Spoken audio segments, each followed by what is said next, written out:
단순 중개만 하는 중개사랑 컨설팅이 가능한 중개사가 앞으로 점점 양극화가 될 거다. 네. 그게 이 공인중개사의 가장 큰 장점이거든요. 투자처가 널려 있거든요. 정보를 다 가지고 있는데 정작 본인은 투자를 안 하는.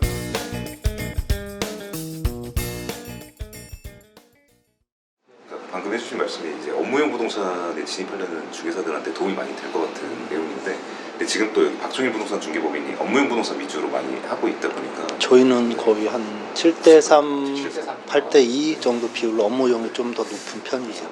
근데 또 업무용 부동산은 네.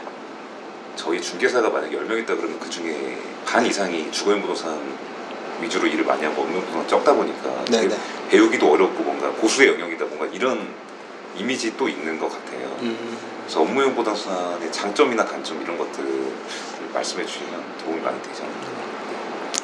업무용 부동산의 장점이라고 딱 이렇게 사실 찝을 만한 거 없는데, 부동산은 이제 투자자 관점에서 보면 이제 수익형 부동산과 그리고 이제 시세차익형 부동산. 지금 업무용 같은 경우는 이제 수익형 부동산에 가까워요. 그러면 결국은 수익형 부동산의 어떤 장점들이 이제 업무용 부동산의 장점이 될 수가 있거든요. 근데 지금까지는 이제 금리도 점점 낮아지고 있고 또 레버리지를 사용하기가 좋기 때문에 이런 수익형 부동산을 찾는 고객분들이 많으시죠. 그래서 그게 장점이 되고, 또 하나 시기적으로는 지금 주택 규제가 워낙 심하기 때문에 거기에 대한 반사 이익을 현재는 업무용 부동산들이 많이 누리고 있지 않나, 그렇게 생각이 되어집니다. 업무용 같은 경우에 이제 뭐 물론 수익형으로 임대 사업을 위해서 투자하시는 분들도 물론 있지만, 또 특히나 이런 어떤 성수동 같은 경우 기업체들이 많이 오시지 않습니까? 그러다 보니까 기업체 대표님들은 또 비즈니스를 하는 분들이다 보니까 어떤 형식이나 절차나 그런 거에 대해서 어느 정도 이제 생활의 습관이 되다 보니까 어떤 거래 과정도 절차적으로 형식적으로 좀 움직이는 부분이 좀 있는 것 같고, 근데 이제 주거형은 이제 또 그거랑 약간 결이 약간 다른 어떤 느낌이 또 있는 것 같아요. 그러다 보니까 조금 또 우리 대표님은 또 그런 어떤 또 과거에 직장 생활 오래 하셨고 또 건설회사 뭐 그런 어떤 게 있다 보니까 조금 더 결적으로 본다면 업무용의 어떤 프로세스를 받는 게 더 맞을 것 같다는 거죠. 회사 체계를 알고 있기 때문에 네. 그분들이 원하는 거를 제가 뭔지 알죠. 그런 거는 도움이 됩니다. 그래서 일반적으로 사실 성수동이나 문정동 같은 이렇게 업무용 부동산이 많은 곳에는 그 중개법인이, 그러니까 중개법인을 전환하는 비율이 조금 더 높은 것 같긴 해요. 그래야지 뭔가 기업 간의 거래 느낌, 그렇죠. 회사 느낌을 공감이 되는 주기 때문에 신뢰도가 많이 올라갈 걸로 보여집니다. 물론 업무용 부동산의 장점도 많지만 네. 단점은 어떤 게 있을까요? 뭔가 경기를 더 탄다거나 뭐, 그러니까 주택 규제는 사실은 이제 부동산 관점에서 보면 주택은 이제 필수제라고 해요. 그게 뭐냐면은 돈이 많든 적든 누구나 살 집은 있어야 되거든요. 그게 형태가 월세, 전세, 뭐 사서 매입을 하든. 그래서 이거는 이제 살 공간은 필수, 꼭 필요한 공간이기 때문에 필수제입니다. 그래서 안정성이 높아요. 근데 이제 업무용 같은 경우는 필수제라고 보기는 사실 조금 어렵습니다. 상가 부분도 그렇고. 근데 조금 생각이 좀 성수동에 와서 좀 결이 달라진 거는, 그러면 전부 다 사업을 안 할 것이냐. 이제 지식산업센터라는 이제 분양형 오피스텔 사무실이 많은데 이것도 필수제에 가까운 거예요. 저도 자영업을 하고 있지만 제가 뭐 1, 2년 뒤에 은퇴할 것도 아니고 계속 일을 해야 되면 장소가 필요한 부분이거든요. 근데 이 장소를 계속 월세를 내고 있는 형태를 취하고 있기 때문에 지금 같은 저금리 기조에서는 매입 의사가 강해질 수밖에 없어요. 왜냐하면 사업을 1, 2년 할 게 아니기 때문에. 그러면 수요가 엄밀히 말하면 필수제는 아니지만 필수제에 가깝게 수요가 많은 거죠. 그래서 지금 지식산업센터 분양이나 거래가 활발한 이유가 그런 거라고 생각합니다. 네. 뭐 그 업무용이라는 게 뭐 어떤 공실도 생기고 또 그에 따라서 뭐 투자자 입장에서는 공시 실겼을 때 두려움 때문에 매입을 좀 잘 안 할 것 같고 그런 네. 부분이 있었는데 결국 여기는 이제 업무용이나 이렇게 비즈니스를 꾸준하게 계속 이어간다는 관점에서 보면 사실상 그 어떤 기복이라는 게 저는 처음에 좀 있지 않을까 생각했는데 또 말씀 듣다 보니까 기복이 줄을 수도 있다 별로 없을 수도 있네요. 저도 네. 그 생각이 이제 하면서 느껴지는 거예요. 살집이 꼭 필요한 것처럼 내 업무 공간도 꼭 필요할 수 있겠다라는 생각이 든 거죠. 그러면 결국은 수요가 그만큼 강하기 때문에 가격 상승이 꽤 있겠다라는 생각을 했습니다. 근데 여기서 포인트는 대표님이 그래도 임대차보다는 또 네. 매매 위주로 또 방향을 좀 말씀해 주신 것 같고 반대적으로 또 임대차 같은 경우에는 어떤 경기나 그런 부분이 있어서 뭐 망하는 업체 있다면 이제 줄어들 수도 있는데 네. 말씀했듯이 어떤 시장의 어떤 변화에 맞춰가지고 또 저금리 기조면 매매 위주로 조금 더 치중하시고 그러다 보니까 거래량도 좀 더 늘 수 있는 부분인 거고 그런 것도 있는 것 같아요. 이거는 성수동의 전 장점이라고 생각을 하고 이제 성수동에 투자를 하시러 오는 분한테 많이들 말씀을 드리는데 성수동의 지역 특색이 좀 있어요. 근데 이제 업무용 부동산을 예를 들면 경기가 호경기일 때는 강남에 많은 사무실들을 사용하시게 됩니다. 수요가 강남에 많이 몰려요. 그리고 경기가 안 좋을 때는 구로 쪽으로 또 수요가 몰립니다. 근데 이제 성수동이 특이한 게 그 중간지대 역할을 해요. 아마 문정동도 비슷할 수 있습니다. 네. 그러면 이제 경기가 안 좋을 때는 강남에서 비싼 월세를 내시던 분들이 다리 하나만 건너면 성수동인데 가격이 나쁘지 않고 아니면 아예 매입을 해버릴까 이렇게 접근이 가능하세요. 반대로 이제 성수동에 있는 분들이 어려워지면 구로로 가십니다. 네. 그리고 또 반대로 이제 경기가 좋으면 구로나 이런 대단지에서 강남으로 바로 접근하기가 사실 진입 장벽이 높아요. 근데 성수동은 또 가볼만 하거든요. 근데 강남하고 거리가 위치적으로 가깝기 때문에 상품도 비슷한 지상이 많고 그렇죠. 그러면 결국은 경기가 좋을 때나 나쁠 때나 성수동은 중간지대 역할을 하고 있기 때문에 지역적으로 나쁘지 않은 포지션을 취하고 있는 거죠. 그래서 물론 업무용 부동산에 대해서 할 얘기가 끝이 없지만 주제를 바꿔봐서 네네네. 제가 좀 개인적으로 많이 하고 다니는 얘기가 그 단순 중개만 하는 중개사랑 컨설팅이 가능한 중개사가 앞으로 점점 양극화가 될 거다. 단순 중개만 하는 걸로는 이제 고객들한테 나라는 중개사를 어필하기 어렵고 뭔가 컨설팅을 해서 성과를 내주고 그래야지 그 고객이 또 다른 단골 고객을 만들어주고 이런 구조가 돼야 살아남을 수 있다 이런 그렇죠. 얘기를 하는데 아까 말씀하신 것도 좀 같은 맥락이라고 생각을 합니다.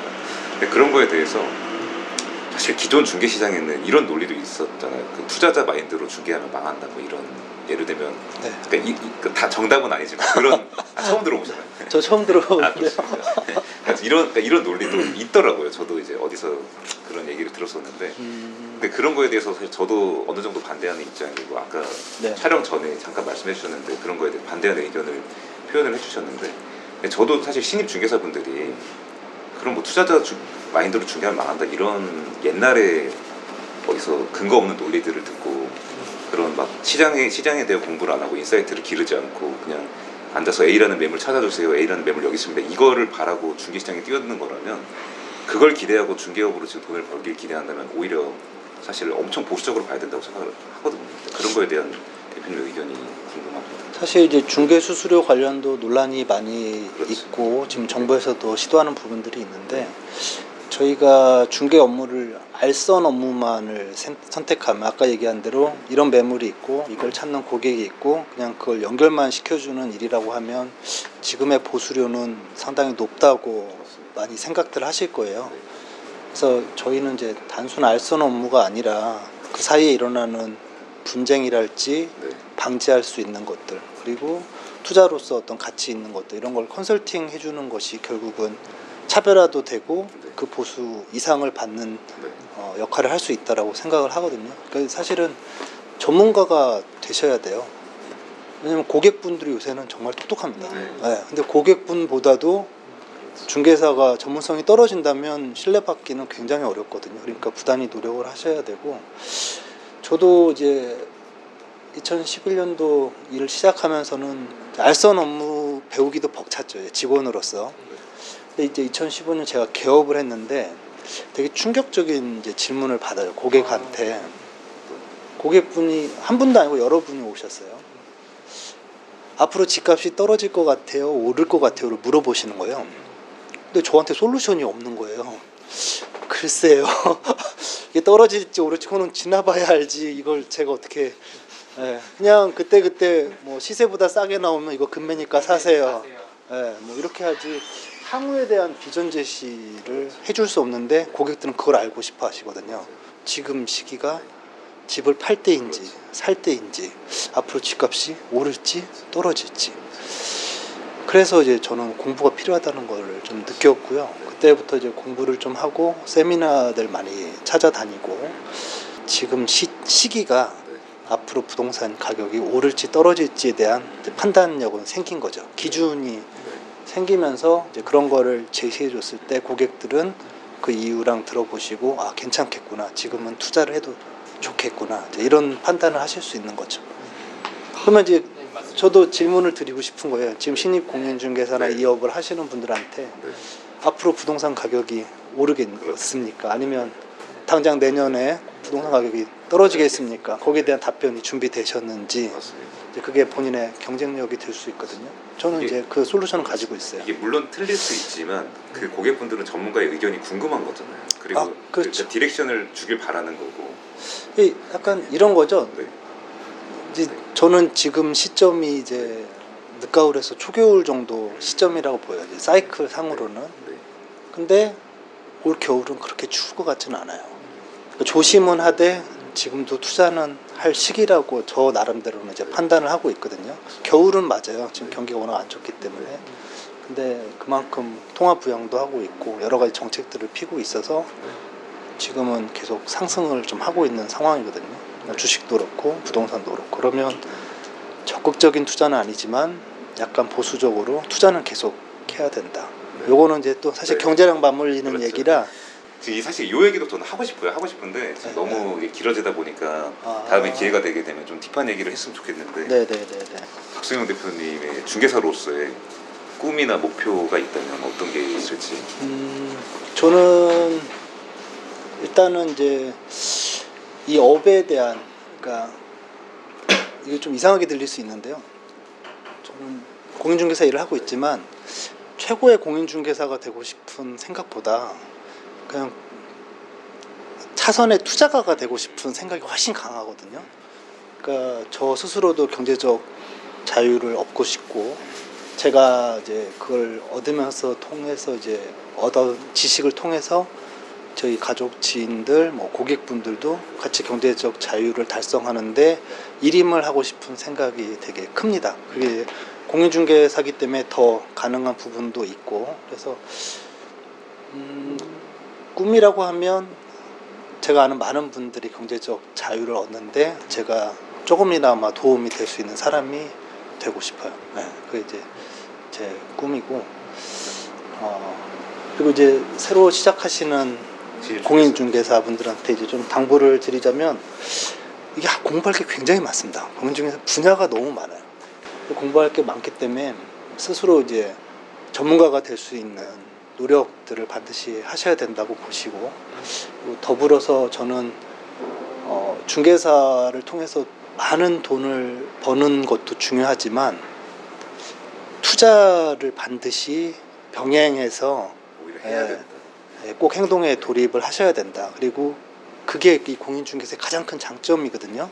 투자처가 널려 있거든요. 정보를 다 가지고 있는데 정작 본인은 투자를 안 하면서 고객분들한테만 투자를 하라는 것도 이해가 안 되고, 앞뒤가 안 맞는 거죠. 그리고 정말 좋은 기회는 오거든요. 본인이 이 업을 하다 보면 1년에 한두 건씩 말도 안 되는 가격에 물건이 나올 때가 있어요. 그러면 고객도 중요하지만 자금이 허락하는 선에서는 본인이 투자를 하시는 게 결국은 큰 이제 부의 기회를 잡을 수 있는 계기가 될 수 있다.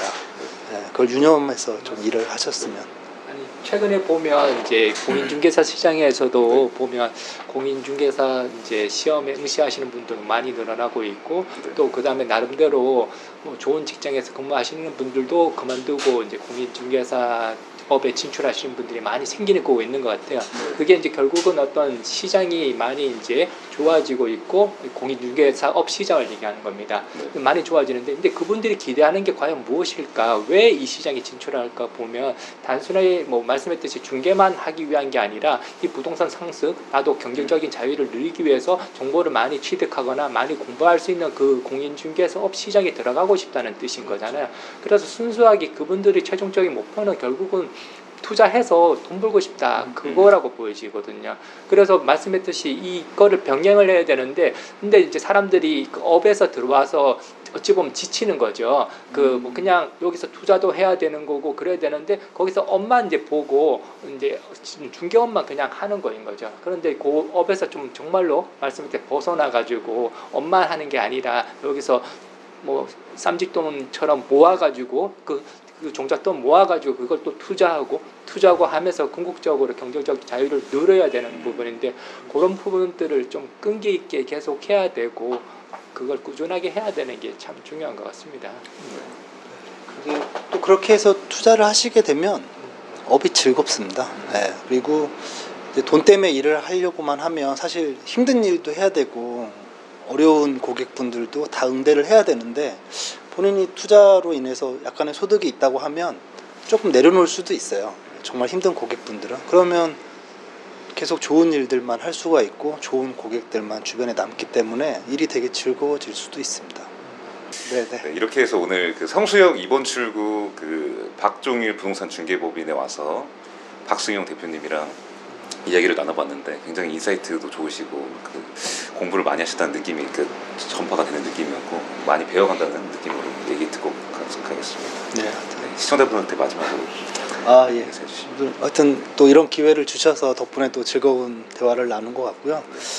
어쨌든 뭐 힘든 시기가 있겠지만 긍정적인 마음을 가지시고 열심히 정진하다 보면 좋은 날들이 있을 것으로 생각을 합니다. 그래서 좌절하지 마시고 조금 시간 여유를 두시고 끈기 있게 도전하시기를 당부 말씀드리겠습니다. 감사합니다. 네네. 고맙습니다. 네, 네, 감사합니다. 수고하셨습니다. 네.